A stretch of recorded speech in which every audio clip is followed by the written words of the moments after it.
ये है पुकारो न्यूज, जनता की आवाज, सच का आईना। जब न्याय की लड़ाई लड़ने वाले वकील खुद सड़क पर उतर जाए तो समझिए मामला सिर्फ एक व्यवस्था का नहीं बल्कि हजारों परिवार की रोजी रोटी और न्याय व्यवस्था से जुड़ा हुआ। नमस्कार, मैं हूं आपके साथ उत्कर्ष दीक्षित और आप देख रहे हैं पुकारो न्यूज। 29 जून 2026 गाजियाबाद की मोदीनगर तहसील से आई है ये बहुत ही बड़ी खबर। दरअसल आज पूरा तहसील परिसर आंदोलन की आवाज से गूंज उठा। मोदीनगर तहसील के अधिवक्ताओं ने ई रजिस्ट्री व्यवस्था के विरोध में तहसील परिसर से लेकर मोदी मंदिर तक विशाल पैदल मार्च निकाला।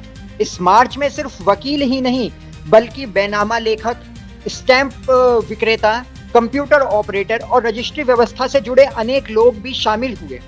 हाथों में तख्तियां, सरकार के खिलाफ नारे और एक ही मांग, ई रजिस्ट्री व्यवस्था वापस लो, ई रजिस्ट्री व्यवस्था वापस लो, हमारी आजीविका बचाओ, हमारी आजीविका बचाओ। दरअसल पिछले कई दिनों से मोदीनगर तहसील में ई पंजीकरण यानी ई रजिस्ट्री व्यवस्था को लेकर लगातार विरोध प्रदर्शन चल रहा है। अधिवक्ताओं का कहना है कि नई व्यवस्था लागू होने से पारंपरिक रजिस्ट्री प्रक्रिया पूरी तरह बदल जाएगी, जिससे हजारों लोगों के रोजगार पर सीधा असर पड़ेगा।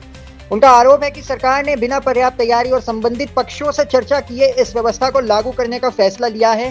प्रदर्शनकारियों का कहना है कि यदि यही स्थिति बनी रही तो आने वाले समय में सिर्फ अधिवक्ताओं का ही नहीं बल्कि बेनामा लेखक, दस्तावेज तैयार करने वाले, स्टैंप विक्रेता और अन्य कर्मचारियों की रोजी रोटी पर भी खतरे में पड़ जाएगी और उनकी रोजी रोटी पर भी सवाल खड़ा हो जाएगा। यही वजह है कि विरोध अब धरने तक सीमित नहीं रहा। पहले ज्ञापन सौंपे गए, फिर लगातार हड़ताल हुई और अब आंदोलन ने पैदल मार्च का रूप ले लिया है। मोदी मंदिर तक निकले इस मार्च में बड़ी संख्या में अधिवक्ताओं ने भाग लिया और सरकार से ई रजिस्ट्री व्यवस्था पर पुनः विचार करने की मांग दोहराई। प्रदर्शनकारियों ने कहा कि जब तक उनकी मांगे पूरी नहीं होती तब तक आंदोलन जारी रहेगा। गौरतलब है कि मोदीनगर में ये विरोध पिछले कई दिनों से लगातार तेज होता जा रहा है। इससे पहले भी धरना प्रदर्शन, पुतला दहन और प्रशासन को ज्ञापन जैसे कार्यक्रम आयोजित किए जा चुके हैं। कुछ मौकों पर आंदोलन इतना उग्र हुआ कि प्रशासन और प्रदर्शनकारियों के बीच तनाव की स्थिति भी देखने को मिली। वहीं प्रशासन का कहना है कि ई पंजीकरण व्यवस्था का उद्देश्य रजिस्ट्री प्रक्रिया को अधिक पारदर्शी, डिजिटल और सुविधाजनक बनाना है, जिससे लोगों को भविष्य में बेहतर सेवाएं मिल सके। उत्तर प्रदेश में स्टैंप एवं पंजीकरण विभाग भी डिजिटल सेवाओं का विस्तार कर रहा है, लेकिन दूसरी ओर आंदोलन कर रहे अधिवक्ताओं का कहना है कि किसी भी नई व्यवस्था को लागू करने से पहले उससे प्रभावित लोगों के हितों की रक्षा करना भी सरकार की जिम्मेदारी है। लगातार तस्वीरें हम आपको दिखा रहे हैं कि किस तरह मोदीनगर के जो तहसील कर्मचारी हैं वो किस तरह मोदी मंदिर तक अपनी पैदल मार्च निकाल रहे हैं। अब सबकी निगाहें प्रशासन और सरकार पर टिकी हैं। क्या सरकार अधिवक्ताओं की मांगों पर विचार करेगी या फिर आने वाले दिनों में यह आंदोलन और बड़ा रूप लेगा? आप लगातार तस्वीरें देख रहे हैं पुकारो न्यूज के साथ, क्योंकि जब अदालत की दलीलें सड़क पर सुनाई देने लगे तो समझ लीजिए कि मामला सिर्फ कानून का नहीं बल्कि व्यवस्था और विश्वास दोनों की परीक्षा का है। आपका क्या कहना है इस पोस्ट को लेकर? हमें कमेंट सेक्शन में अपनी राय जरूर बताइएगा और इसी तरह के लेटेस्ट अपडेट्स के लिए हमारे चैनल यानी कि पुकारो न्यूज को ज्यादा से ज्यादा सब्सक्राइब कीजिएगा।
वीडियो पसंद आई हो तो हमारे चैनल को ज्यादा से ज्यादा सब्सक्राइब कीजिए, वीडियो को लाइक कीजिएगा, फैमिली और फ्रेंड्स के साथ शेयर कीजिएगा।